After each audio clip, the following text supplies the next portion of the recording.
ओम शांति। 14/8/2026। गीत है, मुखड़ा देख ले प्राणी जरा दर्पण में। हद का मुखड़ा क्यों देखना पड़ता है और कब देखते हैं? दर्पण देखते हो? हद का दर्पण कब देखा जाता है? हाँ, श्रृंगार क्यों करना है? जब किसी वैल्यूबल व्यक्ति से मिलना है, किसी ऐसे स्थान पे जाना है, तभी अपना श्रृंगार करना होता है। ऐसे घर में तो नॉर्मली जैसे रहते हैं वैसे ही रहते हैं। तो आपको कहाँ जाना है? अपने घर वापस जाना है। लेकिन बाबा ने ज्ञान देके आपको ये समझ दे दी कि तुम पवित्र बने बगैर उस घर में नहीं आ सकते। तो तुम अपना मुखड़ा देखते हो पहले पहले कौन से दर्पण में? ज्ञान के दर्पण में कैसे देखते हो? ज्ञान तो आपको ये समझ देता है कि आपको ऐसा ऐसा बनना है, इतना ही तो। ज्ञान के दर्पण में दिखाई कैसे देता है? हम्म हाँ, ज्ञान के आधार से आपको अपने अंदर का ये पता चलता है, लेकिन एक्चुअली जो आत्मा के अंदर की अपवित्रता है उसका साक्षात्कार कब होता है? जब आप याद में रहते हो, जब आप याद की यात्रा करते हो। ज्ञान ने तो आपको पूरी समझ दे दी, सतो प्रधान बनोगे तो ऐसा होगा, ये है तो ऐसा है, ये है तो ऐसा है, पूरी समझ। लेकिन जब तक याद की यात्रा नहीं की है तब तक वो समझ भी किस काम आती है? दूसरों को देने के लिए या अच्छा अच्छा चिंतन करने के लिए। जब व्यर्थ चले तो क्या करो?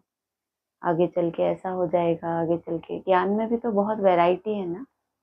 शिव बाबा की दुकान है, उसमें कितना वैरायटी सामान है। तो उसमें यही थोड़ी है कि बस आत्मा का चिंतन, उसमें तो बहुत कुछ है। आगे चल के तुम्हारे साक्षात्कार होंगे तो फलाना होगा। तो कोई कोई उसी में ही रमन करते रहते हैं। दर्पण देखने की दरकार उनको है जिनको अब अपनी यात्रा में अपने घर के नजदीक पहुंचना है। मालूम है वहां की कंडीशन क्या है। तो मुखड़ा देखना है, पाप कितना है पुण्य कितना है। याद करना शुरू किया तो याद में दर्पण कैसे दिखाई देता है? रोज चार्ट बनाते हैं, मान लो आपका रोज 8 घंटे चार्ट है, तो क्या दर्पण देखोगे? याद में कैसे देखोगे खुद को? रोज ही 8 घंटे चार्ट है तो। हाँ, एक्चुअल आपको ये जो माया है या आपके अंदर की कमजोरी है वो आपको दिखाती है कि कितने दाग हैं। पुण्य तो आपको तब पता चलता है कि चार्ट आपका पहले से रिफाइन हो रहा है, लेकिन पाप कितने रहे हैं वो उस समय तो नहीं पता चलता। मान लो किसी का चार्ट बहुत अच्छा चले, स्पेशल भट्टी है बहुत अच्छा, तो ये तो आपको अपने पुण्यों का दिख रहा है, पुण्योदय हो गए इतना सुंदर। लेकिन जब कोई अपना संस्कार रिपीट होता है, उसमें आप साक्षी नहीं हो पाते, तो आपको क्या कि अभी ये भी पाप मेरा रहा हुआ है, तो उससे हीन भावना लाने के लिए दिखता है वो। कोई कोई तो हद की दुनिया में भी दर्पण देखते हैं तो क्या करते हैं, दिखता है कि यहाँ ये दाग है, तो उसको आर्टिफिशियल श्रृंगार से छुपा लेते हैं। एक तो ये भी श्रृंगार करना हो गया। दुनिया में भी कहते हैं ना, स्थूल चेहरे की सुंदरता पे कितना प्रयास करते हैं। वो कहते हैं ऊपर से मत सजाओ अपने को, अंदर से अपने शरीर को स्वच्छ करो, तो उसका प्रतिबिंब कहाँ दिखाई देगा? चेहरे पे दिखाई देगा। ये तो हद की बात हो गई।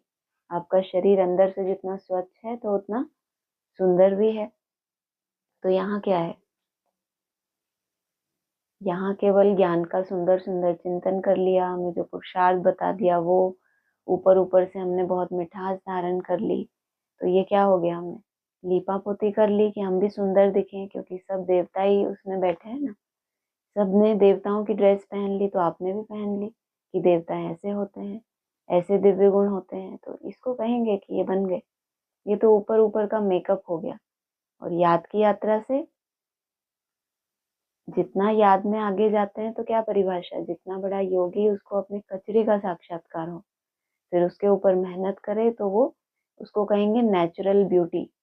सतयुग में देवताओं की होती है नेचुरल ब्यूटी।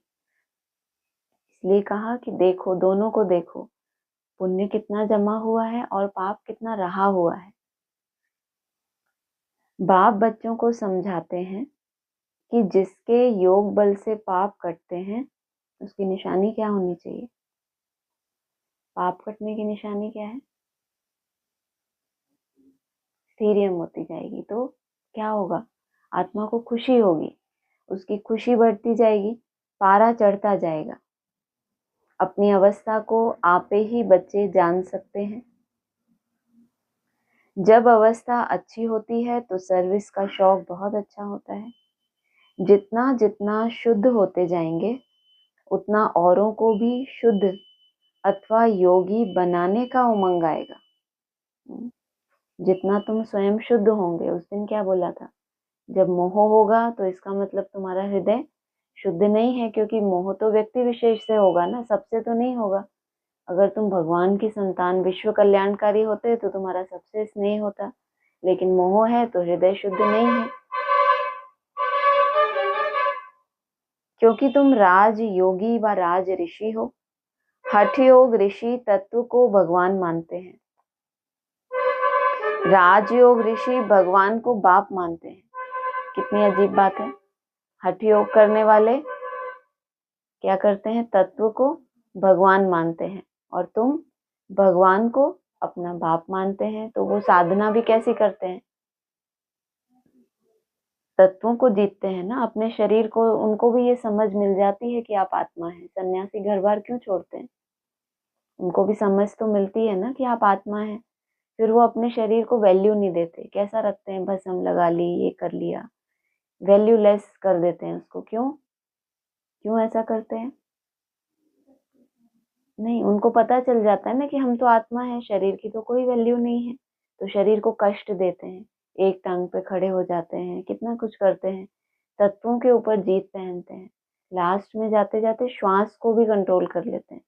वायु भी तो एक तत्व है ना, कुंभक चढ़ा लिया तो श्वास कंट्रोल हो गई। और उसके बाद क्या चाहते हैं, हम छठे महातत्व में प्रवेश कर जाए, हमारी मुक्ति हो जाए। और तुम्हारी यात्रा कैसे शुरू होती है? तुमको भी पहला चैप्टर तो यही सिखाया गया कि तुम क्या हो, आत्मा हो। तो आत्मा, केवल ये समझ मिलना कि हम आत्मा है, और आत्मा बनने की प्रैक्टिस, दिन रात प्रैक्टिस करना उसकी कि हम ये हैं। ऐसा नहीं कि मंदिर में जैसे सुबह शाम दीपक जलाया, तुम ऐसे करते हो। मोस्टली ब्राह्मण कैसे दीपक जलाते हैं, मंदिरों में जैसे दीपक जलाते हैं, सवेरे सवेरे दीपक जलाया, आत्मिक स्थिति का अभ्यास किया, शाम को दीपक जलाया। और तुम उस प्रैक्टिस में निरंतर रहने का अभ्यास करना, उसके बाद तुम कह सकते हो कि हमारा बाप कौन है। भगवान हमारा बाप है, क्योंकि वो सदा ही क्या है, वो ज्योति सदा ही जागृत है, या कभी सो जाता है। तो राजयोग ऋषि भगवान को बाप मानते हैं, तो पहले आत्मा बनते हैं, और उसके बाद तत्वों के ऊपर उनकी सहज जीत होती है, उनको कंट्रोल नहीं करना पड़ता हठ योग से। कोई भी धर्म वाले योग को जानते नहीं, इसीलिए कोई भी सच्चा योगी बन वापस नहीं जा सकते। वापस तो जाएंगे, वो कोई बड़ी बात नहीं है, सजाओं के द्वारा पवित्र बनेंगे, किसी भी विधि से पवित्र बन के सबको वापस जाना है। लेकिन कैसा योगी, सच्चा योगी, अर्थात उन्होंने भी तो ब्रह्म तत्व से बताया ना, तत्व से योग लगाया। लेकिन सच्चा कैसा, कि जो मार्ग बताया गया उस पे एक्यूरेट चल के, वो जो सत्य ज्ञान ईश्वर के द्वारा दिया गया, उसमें केवल योग बल का जरूरत पड़े उसको पावन बनने के लिए, और फिर वो वापस जाए। अभी तुम बच्चे अपनी अवस्था खुद भी जान सकते हो। आत्मा जितना बाप को याद करेगी उतना खुशी होगी। अपनी जांच रखनी है। बच्चे भी 1-2 की अवस्था को, अपनी अवस्था को जान सकते हैं। देखना है हमारा कोई शरीर में भान तो नहीं है। देह अभिमान है तो समझो हम बहुत कच्चे हैं, बाबा से बहुत दूर हैं। तो नजदीकी का एहसास कैसे हो, क्योंकि नजदीकी दिखती तो नहीं है कि कितना दूर है, तो कैसे समझो नजदीकी को और दूरी को। हाँ, कोई भी शरीर में तुम्हारा भान जाता है, मान लो अपने शरीर में नहीं, लेकिन अभी तो अपना शरीर तो है ही सबको बहुत प्यारा। कोई भी शरीर में तुम्हारा भान जाता है तो क्या समझो, हाँ, कच्चे हैं, बाबा से बहुत दूर हैं। बाप फरमान करते हैं, बच्चे तुम्हें अब हीरे जैसा बनना है। बाप देही अभिमानी बनाते हैं, बाप को देह अभिमान होता नहीं। देह अभिमान होता है बच्चों को। बाप की याद से तुम देही अभिमानी बनेंगे। अपनी जांच करते रहो, हम कितना समय याद करते हैं। जितना याद करेंगे उतना खुशी का पारा चढ़ेगा और अपने को लायक बनाएंगे। ऐसे भी मत समझना कि कोई बच्चे कर्मातीत अवस्था को पहुंच गए हैं। नहीं, रेस चल रही है। रेस जब पूरी होगी तब फाइनल रिजल्ट होगी, फिर विनाश भी शुरू हो जाएगा। तब तक यह रिहर्सल होती रहेगी जब तक कर्मातीत अवस्था आ जाए। रिहर्सल कौन सी होती रहेगी? विनाश जो है ब्रॉड रूप में होना है, और उससे पहले ये छोटी छोटी रिहर्सल। तुम्हारे लिए विनाश, तुम क्या चाहते हो? आप मुए मर गई दुनिया चाहते हो, या जब मर गई दुनिया तब हम भी मर गए? क्योंकि कुछ बचा ही नहीं, कहाँ मोह लगाएं, किसके देह में भान ले जाएं। तो जब तक वो समय आए कि ये जो तुम्हें समय मिला है 34 तक रिजल्ट निकालने का, तब तक ये रिहर्सल होती रहेगी, कभी ऊपर कभी नीचे। तो कर्मातीत अवस्था का सर्टिफिकेट बाबा नहीं दे रहे। अभी क्या चल रहा है? रेस चल रही है। हम किसी की बुराई नहीं कर सकते, अंत में ही सबका पता पड़ेगा। अभी तो थोड़ा टाइम पड़ा है। यह दादा भी कहते हैं, मीठे बच्चे अभी थोड़ा समय पड़ा है।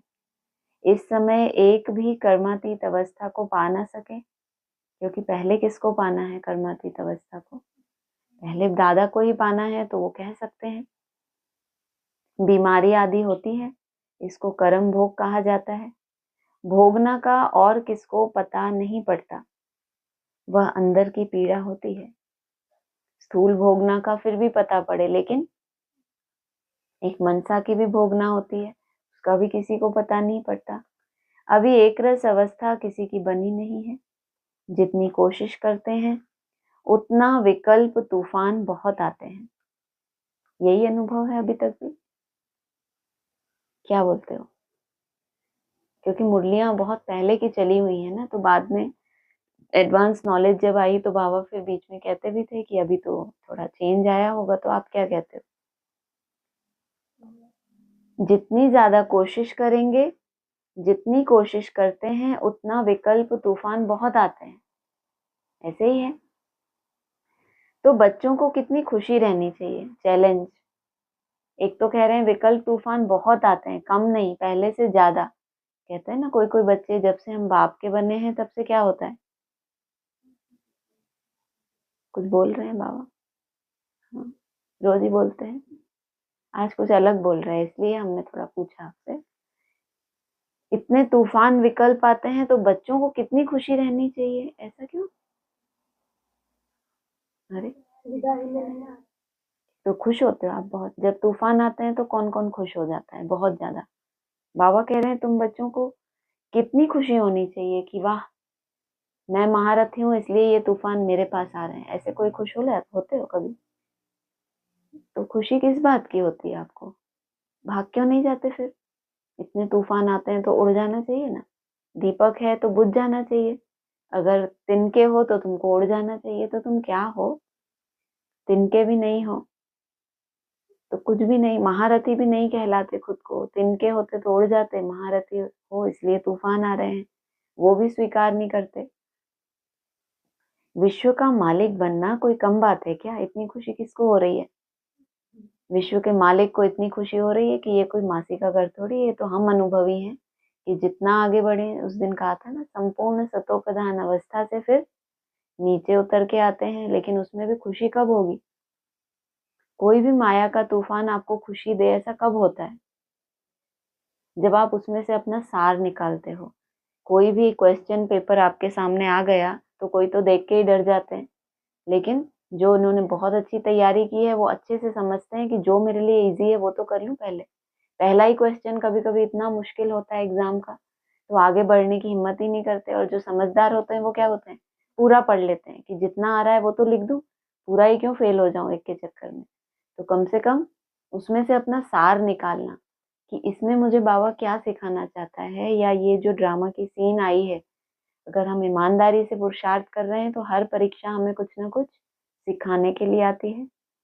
मनुष्य साहूकार है, बड़े बड़े बंगले हैं तो खुशी रहती है क्योंकि सुख बहुत है।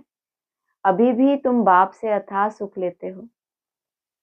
जानते हो, बाबा से हम राजाई लेंगे। शांति में इतनी खुशी नहीं होती जितनी धन में खुशी होती। ये किसका अनुभव है? ऐसा आपका अनुभव है कि शांति में इतनी खुशी नहीं होती? किसमें खुशी होती है? आपको शांति में खुशी होती है या धन बहुत होता है तो खुशी होती है? शांति में ही खुशी होती है। सन्यासी घर बार छोड़ जाए जंगल में रहते थे, धन था ना सन्यासियों के पास, लेकिन शांति के लिए घर बार छोड़ के जंगलों में चले जाते थे। कभी पैसा हाथ में नहीं रखते थे। सन्यासियों का ये कायदा था। क्या कायदा था? कि जितनी दरकार है उतना मांग लेते थे, खाते थे, और फिर पैसा कभी हाथ में नहीं रखते थे, क्योंकि पैसा हाथ में होगा तो क्या होगा? वही जो कुछ छोड़ा है, संसार, इच्छाएं, वो सब फिर जागृत हो जाएंगी। सिर्फ रोटी लेते थे। अभी तो कितने धनवान हो गए हैं। कौन? सन्यासी। इनका ये कायदा था कि जो भी धन था उसको छोड़ छाड़ के कहाँ चले गए? शांति में चले गए। माना जो ज्ञान धन बुद्धि में ढेर सारा है, उससे कितना भी मान मर्तबा मिला, उसको स्वीकार नहीं किया कि उसको मैं ग्रहण कर लूं। लेकिन अभी तो क्या हो गया? कितने धनवान हो गए। सबको पैसे की चिंता बहुत है। वास्तव में राजा को प्रजा का होना रहता है, इसलिए लड़ाई का सामान रखते हैं। सतयुग में तो लड़ाई आदि की बात होती नहीं। अभी तुम बच्चों को खुशी होती है, हम अपनी राजाई में जाते हैं, वहां डर की कोई बात नहीं होती। टैक्स आदि की बात नहीं। यहाँ टैक्स की चिंता किनको होती है? जिन्होंने बहुत धन दबा के रखा होता है, उनको बहुत चिंता होती है। तो वहां तो टैक्स आदि की बात ही नहीं। यह शरीर की फिक्रात यहाँ रहती है। गाया जाता है, फिक्र से फारिग स्वामी। तुम जानते हो, फिक्र से फारिग होने के लिए अभी हम इतना पुरुषार्थ करते हैं, फिर 21 जन्म के लिए कोई फिक्रात नहीं रहेगी। बाबा को याद करने से तुम बहुत अडोल रहेंगे। रामायण की कथा भी तुम्हारे ऊपर है। रामायण में तो राम की कहानी है, लेकिन ये अडोल बनने का यादगार किसका है रामायण में? मालूम है आपको? अंगद का यादगार है। तुम ही महावीर बनते हो। आत्मा कहती है हमको रावण हिला नहीं सकता। आत्मा कितनी छोटी, और रावण, रावण कितना बड़ा है? 10 शीश हैं रावण के। कितना विस्तार है उसका, काटते चले जाओ, काटते चले जाओ। और आत्मा कहती है, आत्मा क्या कहती है? वो आत्मा बनी है, उसको अपने उस स्वयं स्थिति पे इतना कॉन्फिडेंस हो गया कि रावण के 10 शीश, ढेर का ढेर विस्तार, ढेर के ढेर गुरु लोग, ये क्या नहीं कर सकते? मेरी इस शांति को हिला नहीं सकते। वह अवस्था पिछाड़ी को आएगी। अभी तो कोई भी हिल जाएंगे, फिक्रात रहेगी। जब विश्व में लड़ाई लगेगी तब समझेंगे अब टाइम आ गया है। अभी लड़ाई कौन सी लग रही है? विश्व के लेवल पे लड़ाइयां शुरू हो गई हैं, अभी लगनी है। लड़ाई शुरू हो गई है, रिहर्सल चल रही है। जितना बाप को याद करने का पुरुषार्थ करेंगे उतना फायदा होगा। पुरुषार्थ करने का अभी ही समय है, फिर तो विनाश की धूमधाम होगी। अभी तो शरीर में भी मोह रहता है ना। बाबा खुद कहते हैं शरीर की संभाल रखो, और बच्चों का फिर मोह हो जाता है। बाबा क्यों कहते हैं संभाल रखो? जब हम आत्मा है, शरीर नहीं है, तो क्यों संभालें शरीर को? कैसा भी चलता रहे, क्या करना उससे? बाबा क्यों कहते हैं? क्योंकि आपको कितनी लंबी, इसी शरीर से कितनी लंबी आयु चाहिए, कितना पुरुषार्थ करना है आगे। और मोह नहीं होना चाहिए, और संभाल रखना, और शरीर में मोह होना। मोह होता है तो उसकी निशानी क्या है? मोह की निशानी क्या होती है? यही नहीं पता। शरीर में मोह है तो कैसे पता चले? छोटा मोटा कर्म भोग होगा तो उसकी बहुत चिंता हो जाएगी, क्या करें, कैसे करें, एक उपाय, दूसरा उपाय। बाबा ने कल उस दिन क्या कहा था? जितना हो सके योग बल से काम लेना चाहिए। योग बल से काम लेना अर्थात उस समय योग कैसे करें? एकदम से कर्म भोग है ना। योग बल जितना भी तुमने धारण किया है, तो उस समय सही पॉइंट तुम्हारी बुद्धि में आएगा, सही समझ तुम्हारे पास आएगी कि ऐसे ऐसे विधि से शरीर की संभाल करने से ये अच्छा चलेगा। तो ये भी तो एक समझ है। अंतिम शरीर है, इसमें ही पुरुषार्थ कर कर्मातीत अवस्था को पाना है। जीते रहेंगे, बाप को याद करते रहेंगे। बाप समझाते हैं, बच्चे जीते रहो। जितना जिएंगे उतना बाप को याद कर ऊंच वर्षा लेंगे। अभी तुम्हारी कमाई होती रहती है। शरीर को निरोगी तंदुरुस्त रखो, गफलत नहीं करनी। खान पान की संभाल रखेंगे तो कुछ नहीं होगा। सब व्याधियों का आधार क्या बता दिया बाबा ने, सीधा ही। वैसे तो बाबा कहते हैं तुम्हारा कर्म भोग, यहाँ क्या बोला, अगर खान पान की संभाल रख रही तो क्या कर रहे, क्या बोला, कान खुले तो फिर बता क्यों नहीं पा रही, क्या बोला, क्यों नहीं बता पा रही, मालूम है क्या बोला? इसको कहते हैं एब्सेंट रहना।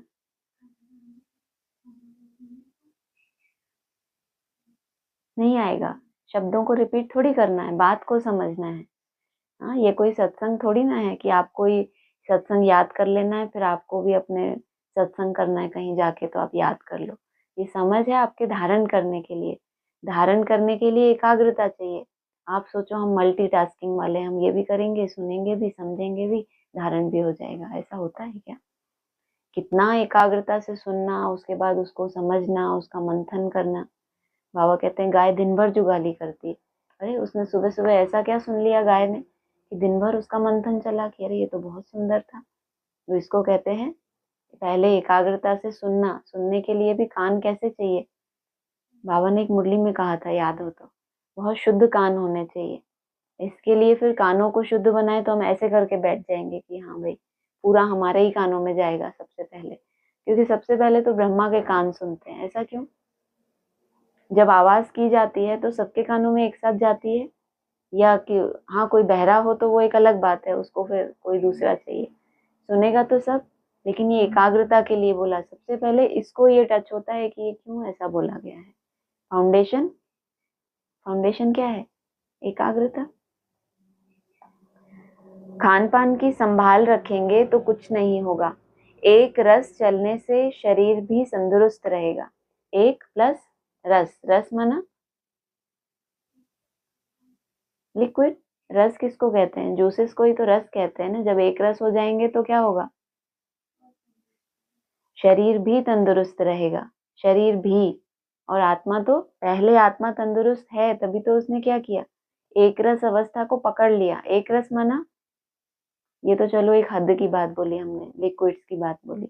एक रस माना, हाँ वो बहुत जगह बुद्धि का भटकना बंद हो गया। उसको आंखों का भी रस चाहिए, उसको कानों का भी रस चाहिए, उसको थोड़ा चेंज चाहिए। इन सब रसों से हटके वो एक साइलेंस के रस में टिक गई आत्मा।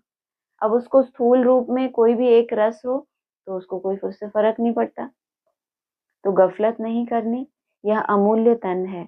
इसमें पुरुषार्थ कर देवी देवता बनते हो तो बलिहारी इस समय की है। तुम्हारी बलिहारी है, क्योंकि तुम इस शरीर में ही पुरुषार्थ करके देवी देवता बनते हो। खुशी रहनी चाहिए। जितना बाप और वर्षे को याद करेंगे उतना नारायणी नशा चढ़ा रहेगा। बाप की याद से ही तुम ऊंच से ऊंच पद पाएंगे। देखना है हम कितना खुशी में, कितना फखुर में रहते हैं। गरीबों को तो और ही खुशी रहनी चाहिए। साहूकारों को तो धन का फिक्र रहता है। तुम्हारे में कुमारियों को तो कोई फिक्र नहीं। हाँ, कोई के मित्र संबंधी गरीब हैं तो संभाल रखनी पड़ती है। जगाते भी रहना है। अगर नहीं जागते हैं तो फिर कहाँ तक मदद करते रहेंगे? मित्र संबंधियों के पीछे जीवन ही निकलता जाए कि इनको भी जगाएं, इनकी भी संभाल करें। बाबा कह रहे हैं तुमने अपना प्रयास किया, अगर नहीं जागते हैं तो कहाँ तक उनकी मदद करते रहेंगे? बाबा कहते हैं ना, तुम सर्विसेबल खुद बनो या स्त्री को रूहानी सर्विस में दे दो। तुम हो बाबा के मददगार। मदद तो सबको चाहिए ना। अकेला बाप भी क्या करेगा, कितनों को मंत्र दे। हम तुमको देते हैं, तुमको फिर औरों को देना है, कलम लगाना है। बच्चों को कहते रहते हैं जितना हो सके मददगार बनो, मंत्र देते जाओ। तुम्हारे शास्त्रों में भी है, सबको पैगाम दिया था कि बाप आए हैं। वर्षा लेना है तो बाप को याद करो। देहधारियों को याद नहीं करो, अपने को आत्मा समझ। बाप को याद करेंगे तो तुम्हारे विक्रम विनाश होंगे और वर्षा मिल जाएगा। गीता तो बहुत सुनते सुनाते हैं, जितने भी स्कूल हैं, पाठशालाएं हैं, उसमें क्या होता है, गीता को सुनते हैं। फिर किस लिए सुनते हैं कि अब हमको दूसरों को सुनाना है। टीचर्स किस लिए रेडी करते हैं कि अब ये नया सेंटर खोलेंगी, फिर ये दूसरों को सुनाएंगी।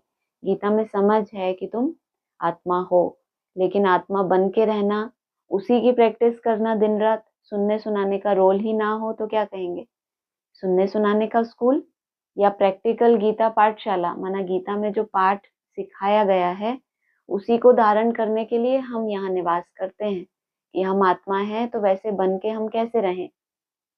तो कहा बहुत सुनते हैं, उसमें प्रसिद्ध अक्षर है कौन सा, गीता में, मन मना भव। बाप को याद करो तो मुक्ति को पाएंगे। सन्यासी भी यह पसंद करेंगे। मध्याजी भव अर्थात जीवन मुक्ति।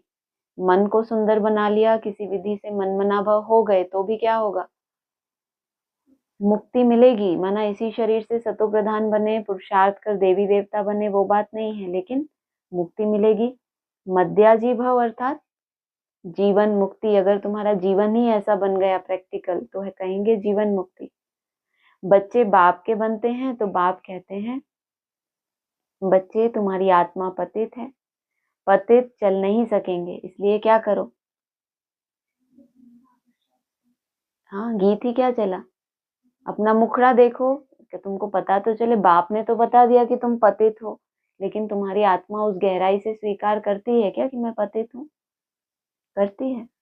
जिस गहराई से बाप कहना चाहता है, जो बाप मुरली में परिभाषा बताता है, व्यर्थ संकल्प भी क्या है, अपवित्रता है। तो आपको कोई बोले कितने अपवित्र हो तो आपको बुरा लगेगा कभी। उन सन्यासियों को कोई बोल दे कि ये तो अपवित्रता है तो क्या होगा, श्राप दे देंगे या वरदान दे देंगे। अरे इतना पावन बने, इतना सन्यास किया, त्याग किया। अभी तो बाबा ने क्या किया, कितने धनवान हो गए। पहले तो धन भी हाथ में नहीं लेते थे। वो धन उनके पास उनको मिलता क्यों था, क्योंकि प्योरिटी की पावर थी। कुछ त्याग किया था, उसके बदले में जो उनको मिल रहा था अपनी ही तपस्या का, तो वो स्वीकार नहीं करते थे। केवल क्या चाहिए, जितनी दरकार है उतना मिलता रहे। तो कहा तुम्हारी आत्मा पतित है, पतित चल नहीं सकेंगे। तो पहले ज्ञान का दर्पण, ज्ञान दिया तुमको कि तुम यात्रा करो, तो तुमको वो गहराई से अपने इम्प्योरिटी का पता चले। जितनी गहराई से देखोगे इम्प्योरिटी को, तो फिर अंदर से अपनी सफाई करोगे या ऊपर से लीपा पोती। बाप तो अंदर से सफाई करने आया, इसलिए तुमको योग बल से पावन बनना है। केवल समझ लिया तुमने कि ऐसे क्रोध नहीं, ऐसे ब्राह्मण भी तो होते हैं, कितना टेंशन रखते हैं बोल के ऊपर, कर्मों के ऊपर, सारे दिन में भूल तो नहीं की, किसी को दुख तो नहीं दिया। लेकिन वो संस्कारों का परिवर्तन कैसे होगा, योग बल से होगा। यह समझने की बातें हैं। तुम भारतवासी सतो प्रधान थे, तमो प्रधान बने, अब फिर सतो प्रधान बनना है। तो बाप कहते हैं पुरुषार्थ करो तो ऊंच पद मिलेगा। भक्ति तो जन्म जन्मांतर करते आए हो। तुम जानते हो पहले पहले अव्यभिचारी भक्ति शुरू हुई। भक्ति करना एक के पीछे एक, लेकिन भक्ति की शुरुआत करना, कितना अंतर है। ऐसे ही अमरलोक की यात्रा की शुरुआत करना आपसे शुरुआत होगी। आपकी बुद्धि में पहले पहले आया कि हमें वो यात्रा करनी है। पहला पहला जत्था जाता है ना, तो बहुत अपने को भाग्यशाली मानते हैं कि हमने, इस कुंभ का मेला भी होता है, कहते हैं हम पहले डुबकी लगाएं उसमें। तो अव्यभिचारी भक्ति तो की है, लेकिन शुरुआत ही आपसे हुई हो और पीछे पीछे फिर भक्ति हुई। अभी कितनी व्यभिचारी भक्ति है। शरीरों की भी पूजा होती है, वह है भूत पूजा। यहाँ तो नहीं करते शरीरों की पूजा। कोई करता है शरीर की पूजा, कोई करता है। बाबा को बताने की दरकार है। कल भी तो बोल दिया ना, सारी यहाँ की बात है, बाहर की बातें खत्म हो गई। तो फिर हम ऐसे ही समझे ना, या ब्राह्मणों को पकड़ लें, शरीर की पूजा। हाँ हाँ, किसी भी शरीर को याद किया हमने, देहधारी में हमारी बुद्धि जा रही है, माना वो आत्मा वैल्यूबल है तभी तो वो जा रही है, लेकिन उस आत्मा को आत्मिक स्वरूप से देखना, उससे वो गुण ग्रहण करके वैसा वैल्यूबल बनना। हम बाप को याद कर रहे हैं तो बाप तो सबसे ऊंचे थे ऊंची आत्मा है, तो वो देहधारी तो नहीं है, उसकी बुद्धि देह में नहीं है, लेकिन देह के आधार से भेद क्रिएट होते हैं मन में। आत्मा के आधार से कभी भेद क्रिएट होता है? कभी भेद क्रिएट नहीं होगा। शरीर के आधार से भेद क्रिएट होंगे। हम ऐसे याद करते हैं, हम एक्यूरेट करते हैं, तुम ऐसे करते हो। अरे याद करना है किसको? हाँ, तो आत्मा याद कैसे करेगी? जिसकी जैसी भावना है। तो भक्ति किसी से छुड़ा देनी है? भक्ति तो छुड़ा नहीं देनी। भले उसकी जैसी भावना है, उसने भक्ति भी जैसी की होगी। अब व्यभिचारी भक्ति की होगी तो याद भी कैसी करेगा? जहां से उसको कोई प्राप्ति हो जाए, जहां से उसको जो साक्षात्कार होगा, उसी की वो याद भी करेगा। तो हो गई शरीरों की पूजा। शरीर के आधार से भेद में आना, वो जो सुप्रीम शक्ति है उसको नहीं देख रहे कि वो तो समान ही है। हमको पहुंचना तो वहीं तक है। हमारे लिए जो विधि सहज है हम उस तरीके से याद कर रहे हैं। और दूसरा फिर अपने शरीर की पूजा। जैसे अभी पीछे बताया कि शरीर में मोह हो जाता है, पूजा करते हैं तो क्या करते हैं? उसकी बहुत संभाल करते हैं। संभाल तो करनी है, लेकिन एक्स्ट्रा उसकी संभाल करना। अपने शरीर की हर एक को ज्यादा चिंता रहती है, तो उसके लिए एक्स्ट्रा सामग्री जुटाना। ऐसा करेंगे तो ये ठीक होगा, ये खाएंगे तो ऐसा होगा, कितनी बुद्धि जाती है उसमें। तो उतना समय क्या कर रहे हैं? शरीर की पूजा कर रहे हैं। जैसे भगवान की पूजा करते हैं तो क्या करते हैं? फूल चढ़ाते हैं, ये चढ़ाते हैं, बाकियों को नहीं। जानवरों को चढ़ाते हैं क्या? वो भगवान को फूल चढ़ाएंगे। तो अपने शरीर की जब एक्स्ट्रा चिंता करना, अर्थात इसकी इसकी भक्ति करना, इससे होने वाला कुछ नहीं है। बाबा ने क्या बोला? तुम्हारी तबीयत इन विनाशी चीजों से ठीक नहीं होगी। इसमें किससे काम लो? समझ से काम लो, अर्थात योग बल से काम लो। देवताएं फिर भी पवित्र हैं, परंतु इस समय तो सब तमो प्रधान है। तो पूजा भी तमो प्रधान होती जाती है। अभी बाप को याद करना है। भक्ति का कोई अक्षर नहीं बोलना। भक्ति का अक्षर क्या होता है? भक्ति में भगवान को बुलाते हैं तो क्या बोलते हैं? हे राम बुलाते हैं ना। बहुत दुखी होते हैं तो हाय हाय करते रहते हैं। हाय राम, यह भी भक्ति का अक्षर है। ऐसे कोई पुकार नहीं करनी, इसमें कुछ भी उच्चारण करने की बात नहीं। ओम शांति भी घड़ी घड़ी नहीं कहना। आदत हो जाती है ना नमस्ते की तरह करने की, तो दुनिया में भी बहुत सभ्य माने जाते हैं। हाँ जी, नमस्ते नमस्ते करते रहते हैं। तो बाबा कह रहे ओम शांति भी घड़ी घड़ी नहीं कहना। तुम तो सारा दिन कहते रहते हो मैं आत्मा शांत स्वरूप हूँ। उच्चारण के लिए बोला कि ओम शांति घड़ी घड़ी नहीं कहना है। चाहते क्या हो? हमें घड़ी घड़ी कहना पड़े, या एक बार हमने ऑर्डर दिया तो फिर उसमें रहें कुछ समय? घड़ी घड़ी कहते कहते तो आप भी थक जाओगे ना। बार बार आपको कहना पड़े मैं आत्मा शांत स्वरूप, और 2 सेकंड हुए फिर आपको कहना पड़े मैं शांत स्वरूप। तो ऐसा चाहते हो? क्या चाहते हो? एक बार बोल के कम से कम कितना रुका रहे? कम से कम, हाँ कम से कम इतनी तो आपकी लालसा होनी चाहिए कि कितना हो, 15-20 सेकंड तो रुके। शांति माना अहम आत्मा शांत स्वरूप है, सो तो है ही। बताओ, इनके लिए कहना कितना आसान। सो तो है ही, तो कहने की क्या दरकार? इसमें बोलने की बात ही नहीं रहती। दूसरे कोई मनुष्य को कहेंगे ओम शांति, वह तो अर्थ जरा भी नहीं समझेंगे। वो लोग तो ओम की बड़ी बड़ी महिमा करते हैं, तुम तो अर्थ समझते हो। फिर ओम शांति कहना भी फालतू है। वाह, आते से मुरली में सबसे पहले क्या कहते हैं? ओम शांति। नहीं तो तुमको पता कैसे चले? तुम तो भूले रहते हो ना कि तुमको आत्मिक स्थिति में मुरली सुननी है। तो बाबा को याद दिलाना पड़ता है कि याद है तुमको कि हम आत्मा शांत स्वरूप हैं, तो हम बोलना शुरू करें, तो हमारे बोलने का भी कुछ फायदा हो। नहीं तो बोलने का कोई फायदा ही नहीं। आप अपने ही, बुद्धि आपकी अपने तरह से भटक रही है, अपनी जगहों में जहां जहां जाती है वहीं रह रही है। तो बाबा ने क्या कहा? वो लोग तो किसकी बहुत महिमा करते हैं? ओम की क्या महिमा करते हैं? ओम से सृष्टि की शुरुआत होती है। और यहाँ बाबा ने बताया अहम। अहम माना मैं। जब आत्मा सो ही वो स्वरूप धारण कर ले जो बाप का स्वरूप है, तो उससे सृष्टि की शुरुआत होती है, जो आत्मा पहले पहले करे। और वैसे बाबा ने क्या बताया? त्रिमूर्ति, ब्रह्मा विष्णु शंकर, ये है सृष्टि की शुरुआत। कितनी बड़ी महिमा है। और तुम अर्थ समझते हो उस ओम का, तो तुम्हारे लिए ओम शांति सिर्फ कहना, अगर सिर्फ कहते हो ओम शांति, तो क्या किया तुमने? अगर अर्थ में कुछ सेकंड भी नहीं टिके तो तुम्हारे लिए वो कहना भी फालतू हो जाता है। हाँ, एक दो से ऐसे पूछ सकते हो कि शिव बाबा की याद में हो। पूछते हो कभी? बाबा ने तो उस दिन कह दिया था कि कोई आपको शिव बाबा की याद दिलाए तो क्या करना चाहिए? थैंक्स करना चाहिए। तो किया? किया थैंक्स? हाँ, करते हो थैंक्स? मन से थैंक्स करते हैं हम। जैसे हम भी बच्ची से पूछता हूँ, यह किसका श्रृंगार करती हो? बोलती है शिव बाबा के रथ का। यह शिव बाबा का रथ है ना, जैसे हुसैन का रथ होता है ना। घोड़े को श्रृंगार करते हैं।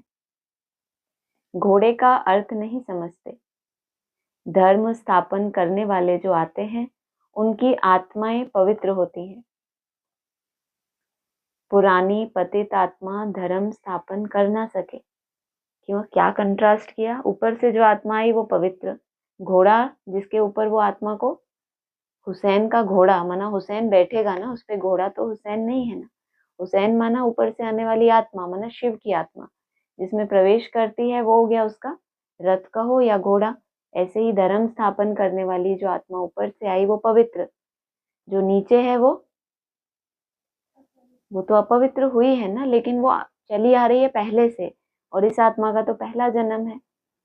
पुरानी पतित आत्मा धर्म स्थापन कर न सके, तुम धर्म स्थापन नहीं करते हो, शिव बाबा तुम्हारे द्वारा करते हैं, तुमको पवित्र बनाते हैं।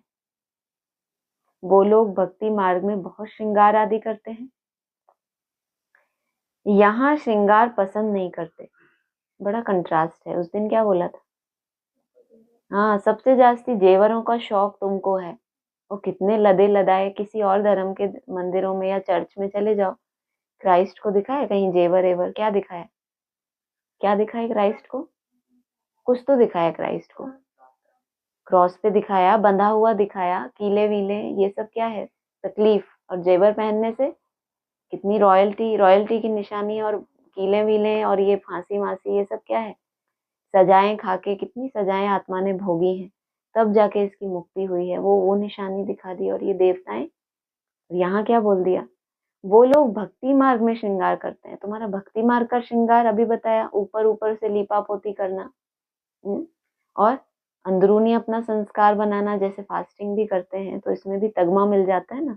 अरे हम किसी किसी को नशा चढ़ जाता है, अरे हम लिक्विड पे हैं, अरे हमारा इसी का ही नशा, बताओ ये क्या हो गया?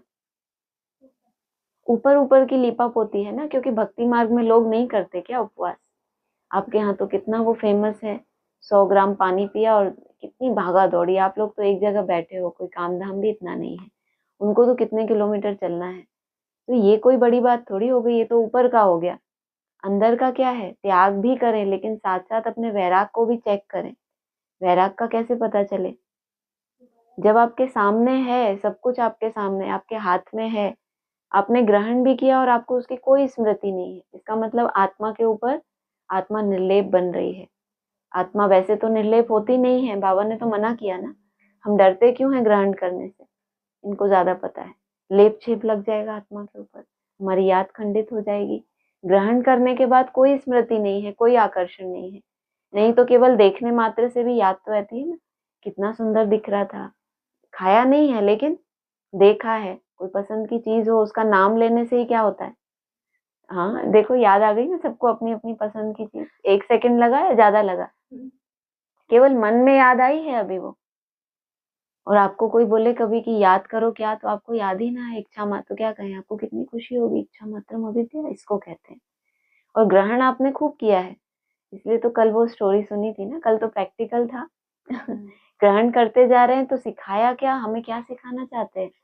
सन्यासी बनाना चाहते हैं या नेचुरल नेचर? और वो नेचुरल नेचर जब आपकी बनती है कि आपके सामने है, पहले तो चलो सामने होता था तो लगता था कभी ट्रैफिक कंट्रोल चल जाए और थाली आपके सामने हो, और आपकी फीलिंग कैसी होती होगी? आपको भूख भी बहुत लगी हो, थाली आपके सामने हो और ट्रैफिक कंट्रोल आ गया, तो कैसा लगता है? हाँ, वही वही कि सारी किरणें इसी में जा रही है। गीत अगर 3 मिनट का बहन जी कर देते तो बहुत अच्छा रहता। ये हर थोड़ी देर में हम, और थाली के टाइम पर तो कितनी तकलीफ होती है। और सोचो, वो आपके बाबा कहते हैं खाते खाते तुम्हें यही भूल जाए कि मैंने क्या खाया। एडवांस में कभी क्लैरिफिकेशन सुने होंगे ना, जो आत्मा जितनी गहरी अनुभूति करती है वही उसके अनुभव सुनाई देते हैं हमको।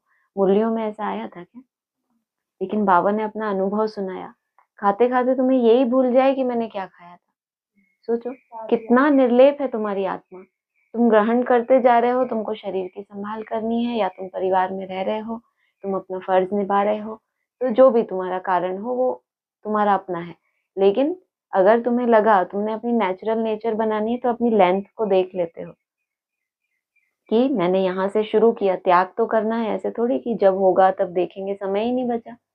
त्याग करोगे, लेकिन तुम्हारी लेंथ है 1 दिन 2 दिन। जैसे कल भी बोला था ना, 2 दिन के बाद अगर किसी को याद नहीं आई तो क्या समझेंगे?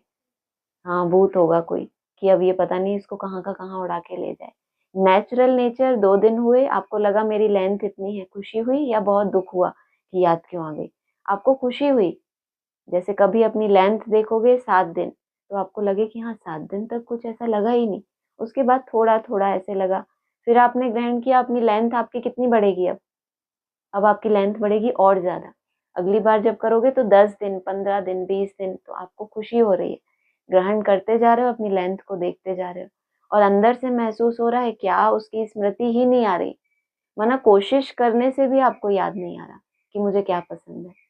सोचो ये आत्मिक स्थिति, और कहाँ हमें संकल्प को रोकना पड़े कि याद ना आ जाए, याद ना आ जाए। कितनी मेहनत। माना त्याग करना और वैराग आना 2 चीजें हैं। त्याग भी करना है, लेकिन साथ साथ नेचुरल नेचर हमारी बने। तो कहा बहुत श्रृंगार करते हैं, बाप कितना निरहंकारी है। खुद कहते हैं हम बहुत जन्मों के अंत के भी अंत में आता हूँ। पहले सतयुग में होगा श्री नारायण, श्री लक्ष्मी से भी पहले श्री नारायण आएगा। नाम किसका पहले रख देंगे? लक्ष्मी का। लेकिन आएगा कौन प्रैक्टिकल में? श्री नारायण। वह तो बड़ा होगा ना, इसीलिए श्री कृष्ण का नाम गाया हुआ है। श्री कृष्ण से भी श्री नारायण की महिमा जास्ती है। श्री कृष्ण की महिमा जास्ती करते हैं। श्री कृष्ण की ही जन्माष्टमी मनाते हैं। श्री नारायण का हो या उसको next to God is Narayan जब आता है तो हम किससे कंट्रास्ट करते हैं जब 2 की बात आएगी? वैसे तो कहते हैं राधा कृष्ण ही स्वयंवर बात लक्ष्मी नारायण बनते हैं, और फिर जब नारायण और श्री कृष्ण का कंट्रास्ट करेंगे तो कौन आएगा? राम। श्री कृष्ण की ही जन्माष्टमी मनाते हैं, श्री नारायण का बर्थडे नहीं मनाते। यह कोई नहीं जानते कि श्री कृष्ण सो श्री नारायण। नाम तो बचपन का ही चलेगा ना, फलाने ने जन्म लिया, उसका बर्थडे मनाते हैं, इसीलिए श्री कृष्ण का ही मनाते हैं। श्री नारायण का किसी को पता नहीं। क्यों नहीं पता किसी को? श्री कृष्ण की बचपन से ही बहुत लीलाएं की हैं। बचपन से ही इतना एक्स्ट्रा ऑर्डिनरी कोई बच्चा हो, जैसे होता है ना कोई छोटी एज में ही एक्स्ट्रा ऑर्डिनरी होते हैं, तो उनका बहुत नाम वाला हो जाता है। मेमोरी बहुत पावरफुल होती है, उनसे आप कुछ भी पूछ लो दुनिया का, वो सब बता देते हैं छोटी एज में। तो ऐसे बच्चों को सब जानेंगे ना। तो श्री कृष्ण की महिमा जास्ती है। राम के बचपन की इतनी महिमा नहीं है। जब नारायण बन गए, जब वो राजगद्दी मिली, उससे पहले कितना रावण का वध किया, लेकिन बड़े होने के बाद किया सब कुछ। और यहाँ बर्थडे मनाया क्योंकि बचपन से ही कर्तव्य किया है। पहले पहले शिव जयंती, फिर है श्री कृष्ण जयंती, फिर राम की। शिव के साथ गीता का भी जन्म होता है। शिव बाबा आते ही हैं बहुत जन्मों के अंत में। बुजुर्ग अनुभवी रथ में ही आते हैं। कितना अच्छा समझाया हुआ है, तो भी किसकी बुद्धि में नहीं आता। शिव आने के साथ साथ ही क्या आ गया? गीता का जन्म हो गया, अर्थात बुद्धि में वो समझ आ गई। जब बाप आए, बोला ना, तभी तो आकर समझाए कि प्रैक्टिकल में तुमको बाप समान कैसे बनना है।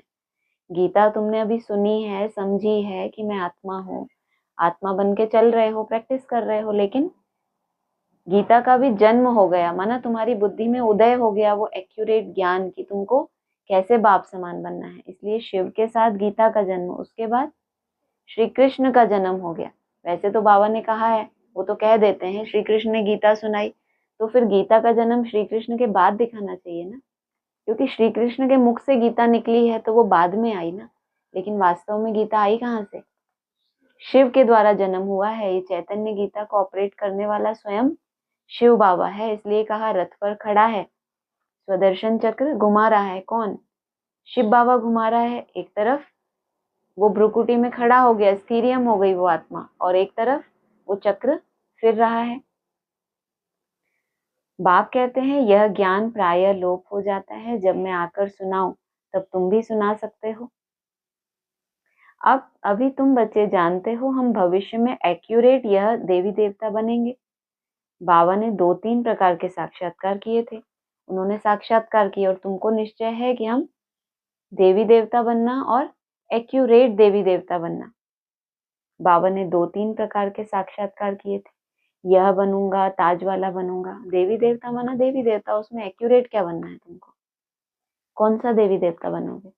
कौन सा फेवरेट है तुम्हारा देवी देवता? लक्ष्मी नारायण फेवरेट है हमेशा से। क्यों? बाकी देवताएं देवताएं नहीं है, उनकी पूजा नहीं होती? फीचर्स कैसे कैसे दिखाए जाते हैं, यादगार तो होगा ना। लक्ष्मी नारायण के चित्र देखो, जो भी देवता धर्म के ये ऐसे हैं। महाकाली के चित्र देखो, ऐसे अच्छे से नहीं दिखा सकते थे कि ठीक है काली है लेकिन ऐसे नॉर्मल, ऐसे विकराल रूप, संहारी रूप, कैसे कैसे। शनिदेव को देखो, कहते हैं उनको देवता क्योंकि इन्होंने भी अपनी वंशावली को कुछ ना कुछ तो दिया है। जिनको दिया है वही उनका गायन करते हैं। लेकिन इनकी विशेषता क्या बताई? एक्यूरेट, माना एक्यूरेट जो बाप की श्रीमत थी उस पर पूरा पूरा चल के तभी एक्यूरेट बन सकते हैं। बाबा ने 2-3 प्रकार के साक्षात्कार किए थे। यह बनूंगा, ताज वाला बनूंगा, पगड़ी वाला बनूंगा। 2 उनको जरूर दिखाई दिए। एक आदि वाला, आदि में होता है देवताओं को ताज, और लास्ट में देवता धर्म की आत्माएं सिख धर्म में जाती हैं तो क्या पहननी पड़े? पगड़ी लगानी पड़े। तो आदि और अंत का इनको साक्षात्कार हो गया। 2-4 राजाई के जन्मों का साक्षात्कार किया था। अभी तुम समझ सकते हो इन बातों को, दुनिया में और कोई समझ नहीं सकते। हाँ, इतना समझते हैं अच्छा कर्म करेंगे तो अच्छा जन्म मिलेगा। अभी तुम पुरुषार्थ ही भविष्य के लिए कर रहे हो, नर से नारायण बनने का। तुम जानते हो हम यह पद पाएंगे। यह खुशी जास्ती उनको रहेगी जो कर्मातीत अवस्था को पाने का पुरुषार्थ करते होंगे। यह खुशी भी उनको रहेगी, जास्ती उनको रहेगी जो कर्मातीत अवस्था को पाने का पुरुषार्थ करते रहते होंगे। करते रहते होंगे माना इसको क्या मतलब? बहुत समय, नेक्स्ट, बहुत समय, लंबा समय, ऐसा नहीं करो। बहुत समय, लगातार और तीव्र पुरुषार्थ। तो जास्ती खुशी किनको रहेगी? जो कर्मातीत अवस्था को पाने का पुरुषार्थ करते रहते होंगे। माना इन्होंने यात्रा को एंड तक पूरा किया है। करते रहते हैं माना लगातार भी किया है, और शुरू किया है बहुत समय का है तो जरूर आदि से ही किया होगा। कहते हैं बाबा हम तो मम्मा बाबा को फॉलो करेंगे तब तो तख्त पर बैठेंगे। यह भी समझ चाहिए कितनी हम सर्विस करते हैं और कितना खुशी में रहते हैं। खुद खुशी में रहेंगे तो दूसरों को भी खुशी में लाएंगे। अंदर कोई खराबी होगी तो दिल खाती रहेगी। कोई कोई आकर कहते हैं बाबा हमारे में क्रोध है, यह भूत है हमारे में। तो फिक्र की बात हुई ना। ये भी अच्छे बच्चे ही कहेंगे कि इनको अपने अंदर के भूत की कम से कम चिंता तो है कि हमारे अंदर क्या है, कौन सा भूत है? क्रोध का भूत है। और बाबा को अगर अपनी रिपोर्ट करते हैं इसका मतलब इनको फिक्र है। लेकिन कितनी सुंदर फिक्र है, अपनी कमियों की चिंता है इनको। भूत को रहने नहीं देना चाहिए। क्रोध क्यों करें? प्यार से समझाना होता है। बाबा कोई पर क्रोध थोड़े ही करेंगे। शिव बाबा की महिमा है ना, बहुत फालतू झूठी महिमा भी करते हैं। महिमा भी इनको अच्छी वाली चाहिए, जो इनको पसंद नहीं। हर कुछ नहीं महिमा करो। कौन सी हर कुछ? बताओ, 1-2 तो बताओ, कौन सी महिमा करते हैं? अरे आप लोगों को कुछ भी पता नहीं। वो तो जानी जाननहार है, हम इस समय क्या कर रहे हैं सब हमको देख रहा है। वो कहता है अरे मुझे क्या पड़ी है, अरे गहरे नत्थु कह रहे सबको देखूं बैठ के कि ये क्या करता है वो क्या करता है। और दूसरा, सर्वव्यापी हूं मैं, इतना सर्वशक्तिमान है, मरी हुई मक्खी को जिंदा कर दे, हजारों सूर्यों से तेजोमय हूँ। और जब वो कहता है कि तुम आत्मा बिंदी हो, मैं भी बिंदी हूँ, जब तुम वहां तक पहुंचते हो तब तुम्हें पता चलता है कि बाप तो अति सूक्ष्म है। और वो क्या कह रहे हैं, हजारों सूर्यों से भी तेजोमय है, उसको तो कोई भी देख ले। अर्जुन को भी महीनता से समझाया, कितना अच्छे से समझाया, गीता पढ़ो तो कितना नशा चढ़ता है, हाँ कितना गहरा ज्ञान है। लेकिन जब उसको वो दिखाई दिया विराट स्वरूप, तब उसकी समझ में आया कि बस बस, करिष्ये वचनम तव, वो ही करूंगा जो आप कहेंगे। डर के कारण, बिन भय होए न प्रीत गोसाई, तो ऐसा डराया कि बस बहुत हो गया, बहुत समझा लिया, तो वो कैटेगरी का नहीं है। तो क्या कहा, बहुत फालतू झूठी महिमा भी करते हैं, मैं करता क्या हूँ, मुझे कहते हैं आकर पतित से पावन बनाओ। जैसे डॉक्टर को कहते हैं हमारी बीमारी दूर करो, कितने नीचे आ गए एकदम। जैसे डॉक्टर के पास जाते हैं, बीमार होते हैं कि हमको दवाई दे दो, तो ऐसे ही मेरी इतनी ही महिमा है कि तुम आए मेरे बने, ये हॉस्पिटल में एडमिट होते हैं, तुम्हारी ड्रेस भी देखो कैसी है, एकदम वाइट। तो एडमिट हो गए, तुम पेशेंट हो तो एडमिट हो गए, अब आप तुमको दवाई दे रहे हैं, इंजेक्शन दे रहे हैं। अलग अलग केसेस होते हैं ना, किसी किसी का ऑपरेशन करना पड़ता है, वह दवाई दे इंजेक्शन लगाते हैं, सो तो उनका काम ही है, बड़ी बात थोड़ी है। अभी अभी इन्होंने ही कहा कि शिव बाबा की तो बहुत महिमा है, और अभी क्या कह रहे हैं, कोई बड़ी बात थोड़ी ही है। उनको तो कमाई करानी है, वो किस लिए ज्यादा दवाइयां देते हैं, तुम्हारा जीवन नरक बन जाए, लेकिन हमको तो क्या करनी है, कमाई करनी है। बाबा कहते हैं मुझे तुम अविनाशी सर्जन भी कहते हो, यह जास्ती महिमा कर दी है, ये भी इनको ज्यादा लग रही है। तुम मुझे कौन सा सर्जन कहते हो, अविनाशी, पतित पावन को कोई सर्जन नहीं कहा जाता, तुमको सर्जन नहीं कहना चाहिए। क्यों, तुम ऑपरेशन से ठीक होने वाले हो, या तुम दवाई लेने से ठीक होने वाले हो, या इंजेक्शन से, पूरा ही चीर फाड़ हो जाए वो तुमको अच्छा लगेगा, या थोड़ा सा दवाई देने से कहाँ खर्चा भी कम होगा, दवाई में खर्चा कम होता है और ऑपरेशन में तो पूरा ही चीरा फाड़ा हो गया, डॉक्टर को भी एक्स्ट्रा मेहनत एक्स्ट्रा टाइम देना पड़े। यह सिर्फ महिमा है, बाप तो सिर्फ कहते हैं मुझे याद करो तो तुम्हारे विक्रम विनाश होंगे, बस मेरा पार्ट ही है तुमको यह समझाने का कि माँ में कम याद करो। इसमें क्या बड़ी बात है, ये तो कोई भी समझा देगा, लेकिन मेरा ये पार्ट है, तुम्हारी बुद्धि में ये गहरी समझ बैठ जाए कि मुझे याद करना है, तो ये तो कोई भी मैं भी आप लोगों को समझा रही हूँ ना अभी कि ऐसे ऐसे याद करो, देखो ऐसे आप भी अपने घर वालों को समझाते होगे कि ऐसे भगवान को याद किया करो, नहीं समझाते। इनको परम धाम छोड़ के ऊपर से आना पड़ा है क्या समझाने के लिए, मुझे याद करो, बताओ। एक चिट्ठी लिख देते या ब्रह्मा के थ्रू समझा के वापस चले जाते, लास्ट तक हमारे पीछे पड़े रहते हैं, क्या करो, मुझे याद करो, तुम्हारी आत्मा पतित है, दर्पण को देखो, देखो अभी ये है, देखो अभी ये है। क्योंकि याद करने के लिए भी, उस एक्यूरेट याद तक पहुंचने के लिए भी भक्ति करते करते करते, जब नौदा भक्ति पूरी होती है तो उनको साक्षात्कार हो जाता है। और यहाँ जब तुम्हारी भक्ति सतो प्रधान होती है तो क्या होता है, तुम्हारी समझ डेवलप हो जाती है कि अभी मुझे क्या एक्यूरेट करना है और अभी तक मैंने क्या किया। भक्ति में भी होते हैं ना, कोई भगवान को फूल चढ़ाते हैं, आरती करते हैं, महिमा, कोई ध्यान वाले होते हैं, उनको लगता है हमें ध्यान करना है, भगवान में अपने मन को रोकना है, एकाग्र करना है, तो कैटेगरी होती है वहां भी।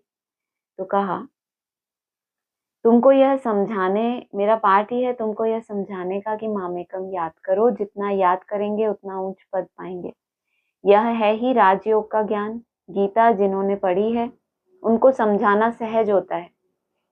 तुम पूज्य राजाओं के राजा बनते हो, पूज्य राजा हैं और सिर्फ राजा हैं, पूज्य राजाओं को कहा क्या कहा जाएगा, देवता कहा जाएगा। फिर पुजारी बनेंगे, तुमको मेहनत करनी है, तुम विश्व को पवित्र बनाते हो, कितना भारी मर्तबा है। तुम सब उंगली देते हो कलयुगी पहाड़ को पलटाने के लिए, बाकी पहाड़ आदि कुछ है भी नहीं। अब तुम जानते हो नई दुनिया आनी है, इसलिए राजयोग जरूर सीखना है। बाप ही आकर सिखलाते हैं, सतो प्रधान बनना है, जो कल्प पहले बने होंगे उनको समझाने से जचेगा। बात तो ठीक कहते हैं, बरोबर बाप ने कहा था, मन मना भाव। अक्षर संस्कृत है, बाप तो हिंदी में कहते हैं मुझे याद करो।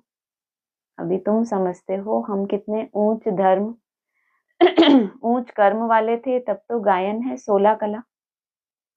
अब फिर ऐसा बनना है, अपने को देखना है कहाँ तक सतोप्रधान बने हैं, पावन बने हैं, कहाँ तक नरकवासियों को स्वर्गवासी बनाने की सेवा करते हैं। अच्छा, मीठे मीठे सिकिलदे बच्चों प्रति माता पिता बाप दादा का याद प्यार गुड मॉर्निंग। रूहानी बाप की रूहानी बच्चों को नमस्ते, रूहानी बच्चों की रूहानी बाप दादा को नमस्ते। धारणा के लिए सार है, बाप समान निरहंकारी बनना है, इस शरीर की संभाल करते हुए शिव बाबा को याद करना है, रूहानी सर्विस में बाप का मददगार बनना है, अंदर में कोई भी भूत को रहने नहीं देना, कभी किसी पर क्रोध नहीं करना, सबसे बहुत प्यार से चलना है, माता पिता को फॉलो कर तख्त नशीन बनना है। वरदान है, स्वार्थ शब्द के अर्थ को जान, सदा एक रस स्थिति में स्थित होने वाले सहज पुरुषार्थी भव। आजकल एक दो में जो लगाव है वह स्नेह से नहीं लेकिन स्वार्थ से है। तो स्वार्थ शब्द के अर्थ को क्या जाने, क्या जाने? स्व माना, दुनिया में स्व किसको समझते हैं? अपनी देह को ही स्व समझते हैं। तो स्व का अर्थ माना कहते हैं मेरा शरीर, लेकिन मैं आत्मा हूं ऐसा तो नहीं समझते। तो जो भी लगाव है वो किस लिए है? एक दूसरे से। हाँ माना कुछ प्राप्ति हो रही है, एक दो में जो भी लगाव है वह स्नेह से नहीं स्वार्थ से है। स्वार्थ के कारण लगाव है और लगाव के कारण न्यारे नहीं बन सकते। इसलिए स्वार्थ शब्द के अर्थ में स्थित हो जाओ। स्व माना मैं आत्मा और ये मेरा शरीर, अर्थात पहले स्व के रथ को स्वाहा करो। यह स्वार्थ गया तो न्यारे बन ही जाएंगे। इस एक शब्द के अर्थ को जानने से सदा एक के और एक रस बन जाएंगे। यही सहज पुरुषार्थ है कि मैं आत्मा हूं और ये रथ, इसको स्वाहा कर देना। स्लोगन है, फरिश्ता रूप में रहने से कोई भी विघ्न अपना प्रभाव डाल नहीं सकता। अव्यक्त इशारे हैं, संपूर्ण पवित्रता आप ब्राह्मणों का श्रृंगार है। सदा श्रृंगार की हुई मूर्त अर्थात सदा पवित्र स्वरूप में स्थित रहकर बेहद की स्टेज पर हीरो पार्ट बजाओ। सदा ब्रह्मचारी अर्थात संकल्प में भी किसी प्रकार की अपवित्रता वृत्ति को चंचल ना बनाए। इसको क्या कहेंगे? क्या बताया? ब्रह्मचारी। वृत्ति की चंचलता भी रजिस्टर को दागी बना देती है। ये ब्रह्मा उस दिन भी कहा था ना कि बुजुर्ग होते भी क्या महसूस होगा, सॉरी जवान होते भी क्या महसूस होगा, जैसे कि हमारी वानप्रस्थ अवस्था आ गई है। जैसे वानप्रस्थी कैसे होते हैं, उनकी दृष्टि, उनकी वृत्ति, उनके कैसे होती है, कोई विकार, कोई चंचलता, कैसे हो जाते हैं? एकदम स्थिर हो जाते हैं। वृत्ति की चंचलता भी रजिस्टर को दागी बना देती है। आपका जो रजिस्टर तैयार हो रहा है, रजिस्टर कैसा होता है? सफेद होता है, ताकि उसमें कुछ भी हम लिखें तो वो स्पष्ट दिखाई दे। तो जो अपना पुण्य इकट्ठा कर रहे हो या ये जो मनसा की वृत्ति की चंचलता, ये भी क्या है? रजिस्टर में दाग लगाती है। इसलिए वृत्ति से भी सदा ब्रह्मचारी बनो, ब्रह्मा के आचरण को फॉलो करने वाले। अच्छा, ओम शांति।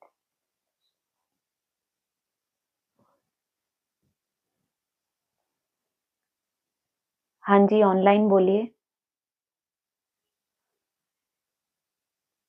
ओम शांति। ओम शांति। स्टार्टिंग में बाबा ने कहा कि जितनी कोशिश करते हैं उतने विकल्प तूफान बहुत आते हैं। हाँ जी। पहले तो ये, और फिर तूफान में खुशी होनी चाहिए। धीरे धीरे तूफानों के अनुभवी भी तो बनते जाते हैं ना। पहले तो तूफान हिलाने के लिए एक होता है महारथी के साथ माया का आना युद्ध करने के लिए, उसको ये दिखाने के लिए कि तुम महारथी हो। उसको ये पता कैसे चलेगा कि मैं महारथी हूँ? जब वो माया का स्वरूप आए और उसके ऊपर उसका कोई प्रभाव ना पड़े, वो साक्षी अवस्था में रहे, तो उसको ये एहसास होता है कि मेरा पहले से ये प्रोग्रेस हुई है। बाकी जो पुरुषार्थ ही नहीं कर रहे, उनको तो माया पटकने के लिए आती है। तो तुमको खुशी होनी चाहिए कि मुझे अपनी प्रोग्रेस का कुछ पता चला कि मेरी पहले से क्या प्रोग्रेस हुई है। तो महारथी उस स्वरूप से लेंगे, माया के कितने भी बड़े तूफान हो, और जो कमजोर हैं, जिनको जो टिक जाते हैं तूफान में, तो उनको तो ये दिखाने के लिए आई कि आप इस रेस के लायक ही नहीं हो। तो वो तो रेस से ही बाहर हो जाते हैं। हाँ जी। हाँ जी, हाँ जी।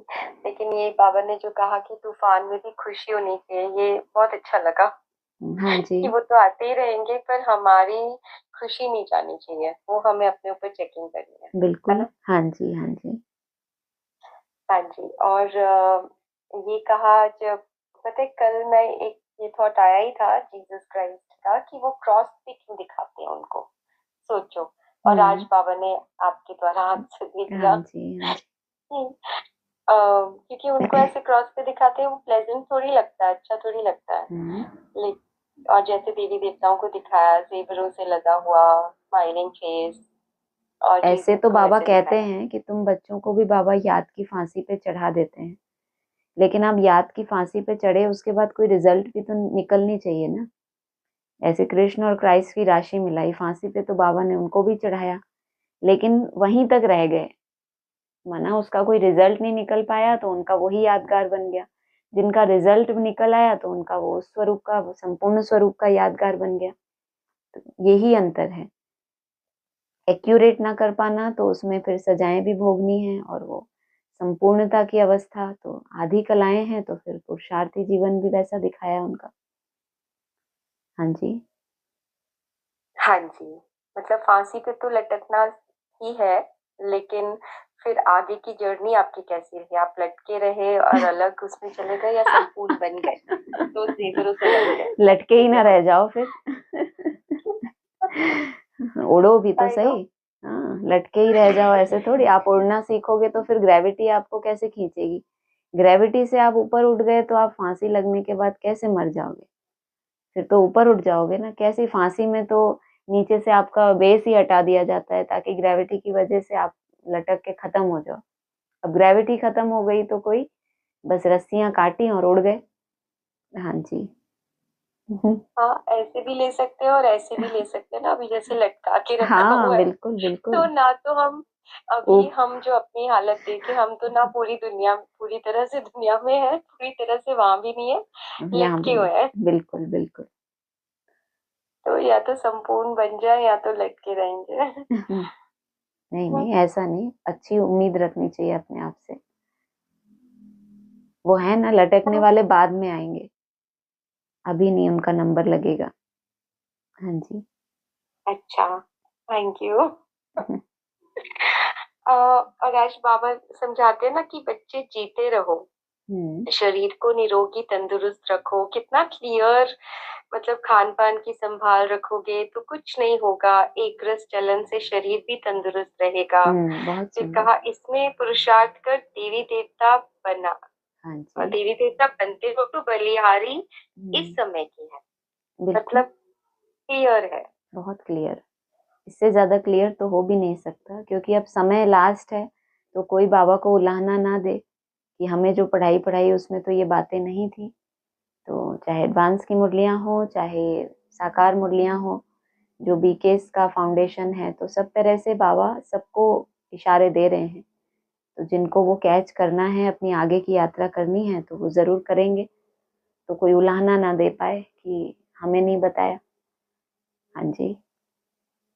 हाँ जी, मतलब लिटरली बहुत ज्यादा क्लियर किया कि देवी देवता यही बनना है। बिल्कुल। यहाँ पे हमको सिखाते थे ब्रह्मा कुमारीज में, अभी संस्कार भरने भरने हैं, अगले जन्म में देवी देवता बनेंगे। बिल्कुल। लेकिन कितना क्लियर बोला हाँ है ना? जी। हाँ जरा जी। ये निर्मला और माता जी ने हाथ उठाया है, वो बोलना चाहती हैं। 1 मिनट रुकिए। हाँ जी, हाँ जी, हाँ जी। हाँ जी दीदी, ओम ओम शांति। शांति। अच्छा, जैसे अभी बोला ना स्लोगन में कि फरिश्ता स्वरूप में की स्टेज में स्थित रहें, तो कोई भी विघ्न आपके ऊपर वार कर नहीं सकता। तो फरिश्ता स्वरूप की स्टेज में कैसे स्थित रहें? दोबारा पढ़ती हूँ स्लोगन को। स्लोगन ऐसा है, फरिश्ता रूप में रहने से कोई भी विघ्न अपना प्रभाव डाल नहीं सकता। माना विघ्न है आपके पास, लेकिन वही हमने कल जो बात की थी कि प्रभाव ना पड़े। साक्षी अवस्था हो आपकी, कि आपको पता है कि ये विघ्न मेरी यात्रा को रोक नहीं सकता। इतना समय से जो हम यात्रा कर रहे हैं, जो हमने सीख लिया है कि हर विघ्न को हमें कैसे क्रॉस करना है। फरिश्ता माना मन बुद्धि को हल्का रखना, याद में हम जितना व्यस्त रहते हैं तो विघ्न विनाशक दूर से ही बन जाते हैं। तो वो विघ्न हमारे ऊपर अपना प्रभाव ना डाले। विघ्न तो है, विघ्न है तभी तो हमें पता चल रहा है कि हम फरिश्ता हैं कि नहीं है। फरिश्ता जब बनेंगे, ये जो भी हम याद की प्रैक्टिस कर रहे हैं ये सब हम फरिश्ता ही बन रहे हैं। जितना हम ये देह के संबंध पदार्थों से डिटैच रखते हैं अपनी मन बुद्धि को, फर्श से दूर रहने की कोशिश करते हैं, आत्मिक स्वरूप में रहते हैं, ये सब फरिश्ता स्वरूप है। तो जब कोई विघ्न आएगा और उसका प्रभाव आपकी मन बुद्धि पे पहले जैसा नहीं हो रहा, तो आप अपने आप को सर्टिफिकेट देंगे कि अब हम धीरे धीरे साक्षी हो रहे हैं, फरिश्ता बन रहे हैं। हाँ जी,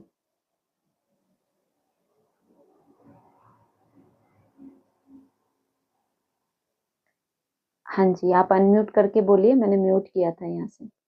अच्छा अच्छा, हाँ हाँ, यानी फरिश्ता बन रहे हैं अभी, लेकिन वो स्थिति है नहीं अभी, है ना? हाँ, वो तब पता चले ना जब विघ्न आए तो आपको लगे अब मेरे ऊपर पहले जैसा प्रभाव नहीं होता, या जो हम्म। देहधारियों का या उनके व्यवहार का, बाहरी परिस्थितियों का, शरीर की बीमारियों का उतना प्रभाव नहीं हो रहा। इसका मतलब हम धीरे धीरे इस फर्श से, ये शरीर ही तो फर्श है ना हमारा, और भ्रुकुटी हमारा अर्श है, हम भ्रुकुटी में रहते हैं, अर्श में रहते हैं, तो फर्श से डिस्कनेक्ट होते जा रहे हैं। इससे रिलेटेड जो भी कुछ है वो सब उसमें समाया हुआ है। हाँ जी, और कल जो है भाई साहब ने भी जैसे एक बात समझाई कि जो अपने परिवार की और अपनी सेफ्टी ना कर सके तो वो क्या राजी होगी भाई, ऐसे हाँ जी, बोला। तो अपने परिवार की सेफ्टी हम कैसे कर पाए और अपनी।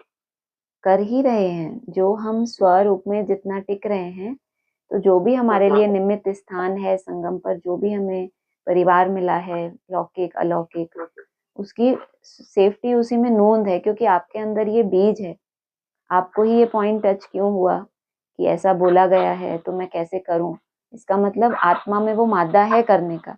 तो वो जो भी आप पुरुषार्थ कर रहे हैं उसमें वो नोंद हो रही है। वो वाइब्रेशन से जो है वो दूसरों को भी आकर्षित करता है कि हम भी ऐसे ऐसे अभ्यास करें, ऐसी ऐसी मेहनत करें। और हमारी जो शुभ भावना है वो तो सबसे बड़ा संबल है।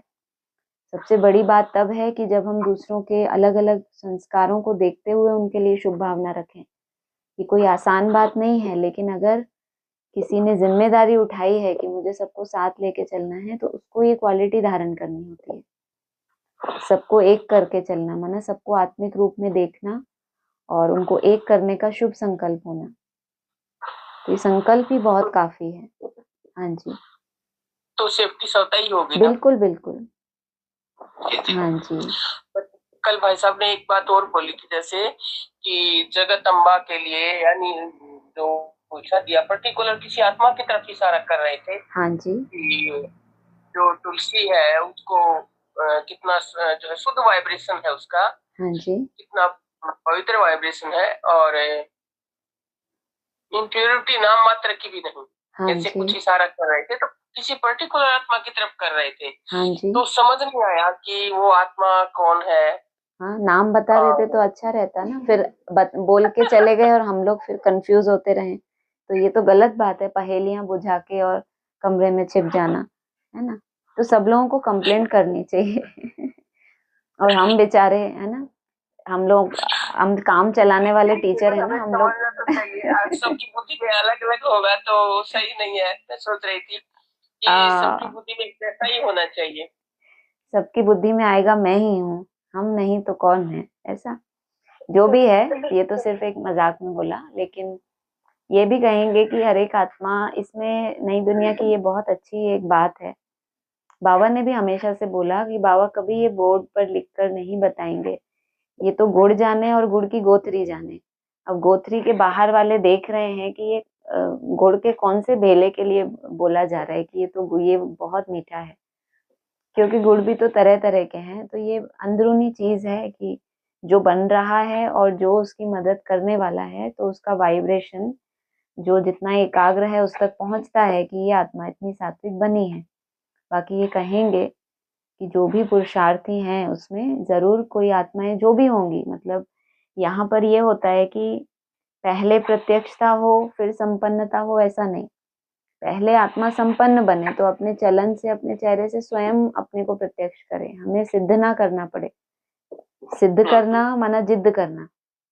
सच्चाई में इतनी ताकत होती है, वो स्वयं सिद्ध होती है। अगर हम सत्य को सिद्ध करेंगे तो जैसे हम जिद कर रहे हैं मनवाने की दूसरे को, नई दुनिया में कभी भी जिद नहीं की जाती और सिद्ध भी नहीं किया जाता। हाँ, इशारा दिया जाता है उस इशारे को जो समझे, और वो समझेगा भी वही जो, अगर कोई पर्टिकुलर आत्मा के लिए बोला गया है तो वो उस पर्टिकुलर आत्मा की भी तो अपनी एक दुनिया है। उसका जो भी वाइब्रेशन उठ रहा है, जो बाप दादा के दिल तक पहुंच रहा है, वो शुद्धता, वो प्योरिटी, तो वैसी ही प्योरिटी धारण करने वाली जो भी आसपास आत्माएं होंगी या दूर भी होंगी लेकिन मन से वैसी ही पवित्र होंगी, उनको वही टचिंग होगी जो बोला जा रहा है। बाप दादा को उनको बोलना नहीं पड़ेगा ये ऐसा है, उनको ऑटोमेटिक वहीं उनकी बुद्धि जाएगी। तो ये तो अपनी अपनी यही तो चैलेंज है कि देवता इशारों से समझें, और अगर नहीं भी समझ आता तो उसमें उलझन की कोई बात नहीं है। हम जितना जितना हमारी बुद्धि शुद्ध होती जा रही है, जितने हम एकाग्र होते जाएंगे, जो बोला जाएगा आपको एक्यूरेट वही साक्षात्कार होगा, पर्टिकुलर वही आत्मा का भी साक्षात्कार होगा। तो ये किसी व्यक्ति से ना पूछ के हम अपनी स्वयं स्थिति में जाने, इसको बाबा से बोले कि बाप दादा जो कहना चाहते हैं वो एक्यूरेट हमारी बुद्धि में आना चाहिए, तब हम समझेंगे कि हमारी यात्रा एकदम एक्यूरेट चल रही है। तो ये ऐसा पेपर तो होना भी चाहिए ताकि सब अलग अलग जवाब लिखें और फेल हो जाएं।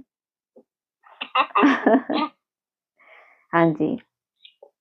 अभी जैसे गीत बजा कि मुखड़ा देख ले प्राणी जरा दर्पण में, हाँ जी, तो दर्पण जब तक शुद्ध नहीं होगा तो मुखड़ा दिखाई देगा नहीं स्पष्ट। तो बिल्कुल। शुद्ध होना माना दिल साफ होना है ना। हाँ बिल्कुल, बाबा कहते हैं तोरा मन दर्पण कहलाए, गीत भी है ना। आपका मन जो है वो दर्पण है। एक इसलिए कहा ना, मामे कम याद करो, एक बात सिखाने के लिए पूरा संगम युग लग गया उनको, क्योंकि याद करने के लिए भी, याद की भी अवस्थाएं हैं। पहले हम केवल मन को थोड़ा शुद्ध बनाते हैं, वो हमें साक्षात्कार से, फिर ज्ञान देके थोड़ी हृदय की शुद्धता आती है। असली शुद्धता आती है एकाग्रता में टिकने से, उस भगवान में अपनी मन बुद्धि को एकाग्र करने से। वो जैसा है, वो क्या कहना चाहता है, एक्यूरेट हमें बुद्धि में टच होता है। मुरलियां भी पहले इतनी गहराई से हम नहीं समझ पाते थे, मुरली यही थी, अक्षर यही थे।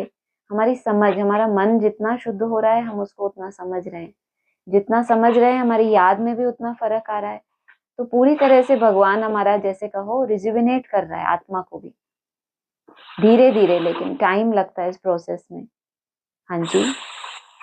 हाँ, बस यही मैं सोच रही थी, मैंने कहा अपनी गलतियां हमें रियलाइज होती ही नहीं है तब तो हम निकाल नहीं पाते ना। बिल्कुल बिल्कुल, बहुत सुंदर है ये, ऐसा ही है। हाँ जी, रियलाइज हो तो हम गलती को निकालें, बिल्कुल। है ना। योग बल, भाई साहब कहते हैं ना, योग बल आपका जितना बढ़ेगा तो आपको अपने कचरे का भी साक्षात्कार होगा।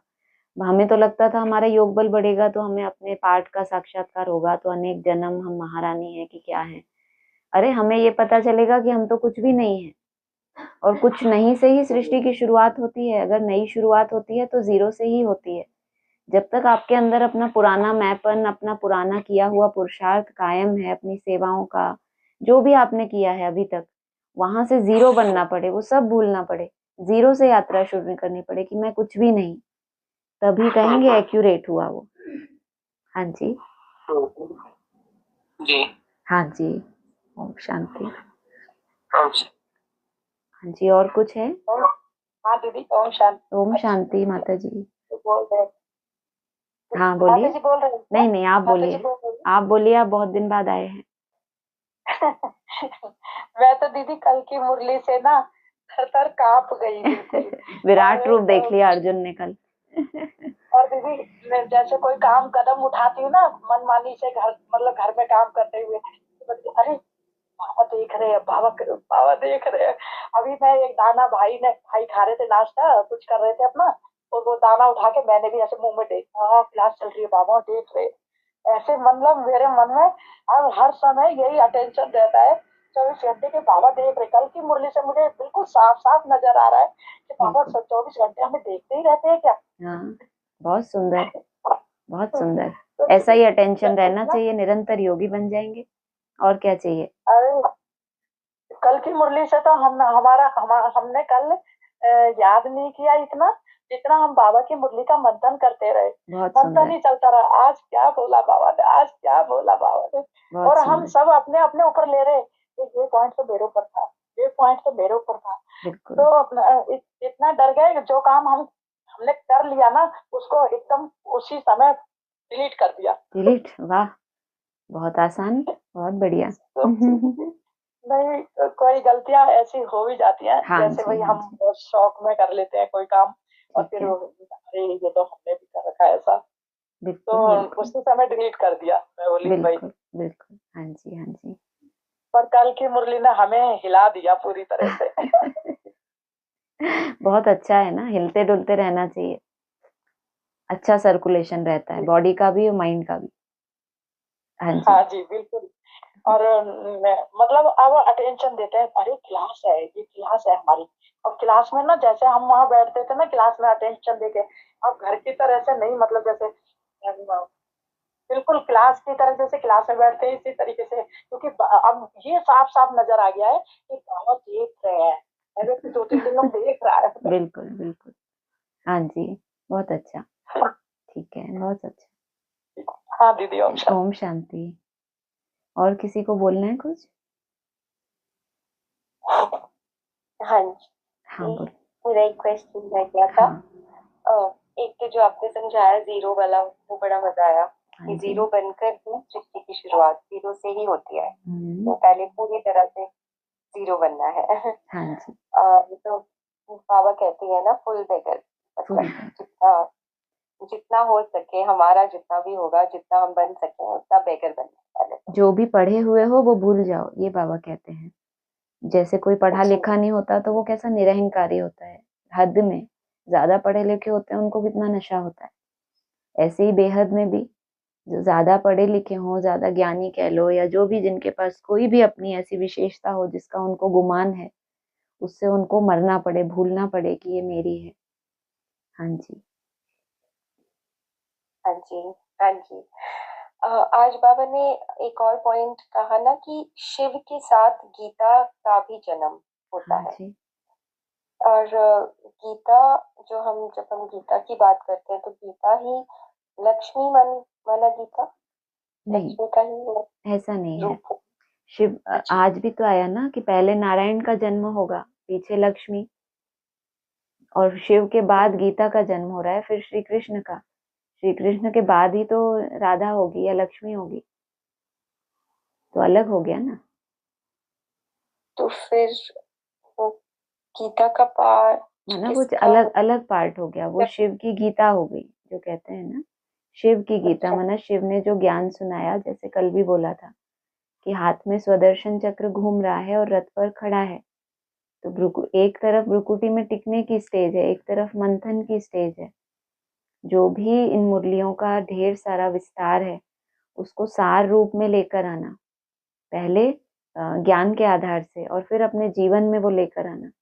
तो कहेंगे गीता का प्रैक्टिकल स्वरूप। ज्ञान में भी तो कितना विस्तार है, साकार मुरलियां तो एडवांस की मुरलियां, कितना विस्तार, उनमें भी तो सार को ढूंढना पड़े ना। तो वो सार बुद्धि में देने वाला भी बाप होता है, लेकिन जिस आत्मा को निमित्त बनाता है उसके लिए, उस सार को देने के लिए, और फिर वो अपने जीवन में प्रैक्टिकल वो कर्तव्य करे। जब जब ये ज्ञान का सब्जेक्ट पूरा हो जाए, उसके बाद प्रैक्टिकल स्वरूप निष्ठ भी तो बनना है, नष्टो मोहा भी बनना है। तो जब ये प्रैक्टिकल आत्मा तैयार होती है तब ये टाइटल मिलता है। हाँ जी, अच्छा जी, हाँ ठीक जी, है। ठीक है, हाँ हाँ जी, जी, ओम ओम शांति। शांति।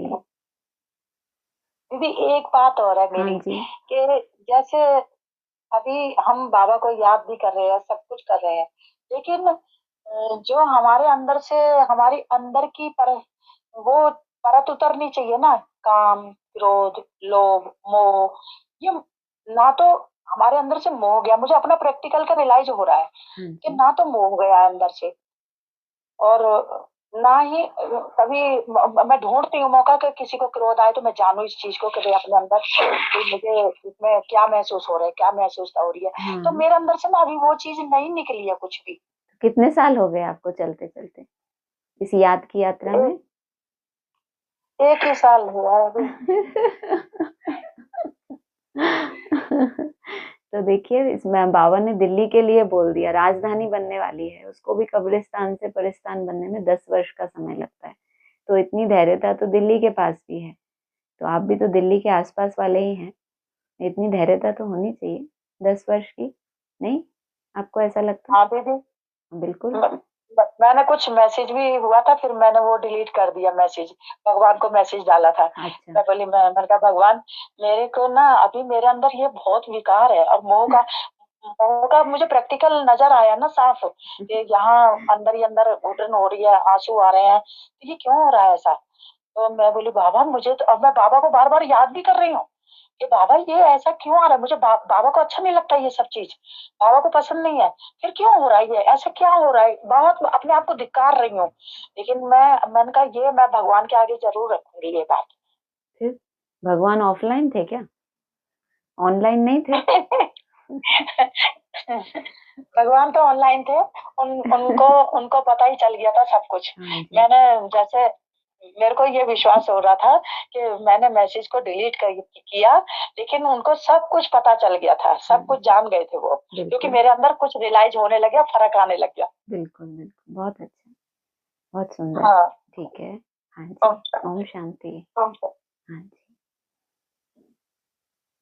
ठीक।